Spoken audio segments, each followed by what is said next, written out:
श्रीराम समर्थ. प्रपंचाच्या गडबडीतच परमार्थ साधावा. कोर्टातली शपथ ज्याप्रमाणे लोक खरी मानत नाहीत, त्याप्रमाणे प्रपंचात काही लोक लबाडीने वागतात आणि त्याला हा व्यवहार आहे असे म्हणतात. हा काही नेटका प्रपंच नव्हे. प्रपंचात जर समाधान झाले नाही तर तो नेटका नाही झाला. प्रपंचाची दिशा ज्याची चुकली त्याने नाही परमार्थ साधला. ज्याला प्रपंच करता येत नाही त्याला बुवापणही करता येणार नाही. कर्ज फार झाले म्हणून प्रपंच सोडला, यात कोणता स्वार्थ त्याग आहे? प्रपंचाचा त्याग केला म्हणजे काय केले तर जंगलात जाऊन बसला. थंडी वाजू लागली तेव्हा काटक्या गोळा करून शेकोटी केली, जागा साफ केली, तुळशी लावल्या, झोपडी बांधली. पण भिक्षेला जाताना झोपडीची काळजी केली तर मग घरादारानेच काय केले होते?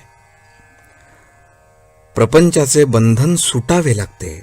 जबरदस्तीने सोडून कुठे सोडता येते? हा प्रपंच, हा संसार जर भगवंतानेच उत्पन्न केला आहे तर तो कुणाला तरी सुटेल का? जो आसक्तीच्या आश्रयाखाली राहतो त्याला संसार आहे असे समजावे. तुकोबांना आणि ज्ञानेश्वर महाराजांना सुद्धा संसार प्रपंच होता, पण त्यामध्ये त्यांची आसक्ती नव्हती म्हणून त्यांना तो बाधला नाही.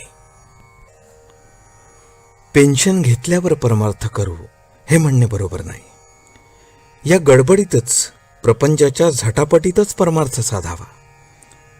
सावधानता कशाची ठेवायची तर मी जन्माला आलो तेव्हा जे कबूल केले ते करण्याची सावधगिरी ठेवायची. प्रपंच करताना लक्ष भगवंताकडे ठेवा. विषयात गुंग झालो, भगवंताचा विसर पडू लागला, ही संधी साधावी आणि त्यावेळी भगवंताचे स्मरण ठेवावे.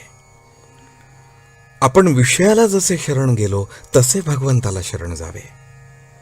चित्त शुद्ध करून विचार करावा आणि मी विषयाला किती शरण गेलो हे पाहावे. विषयापासून वेगळे व्हावे म्हणजे हे पाहता येते. व्यसनी माणसाने व्यसनापूर्वी मी कसा वागत होतो याचा विचार करावा.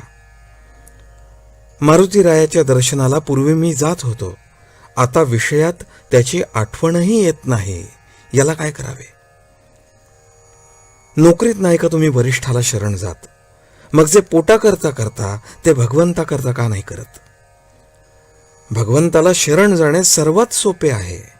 त्याला निराळ्या कोणत्याही वस्तूची जरुरी नाही लागत. माझ्या मनात येईल तेव्हा भगवंताला शरण जाता येईल.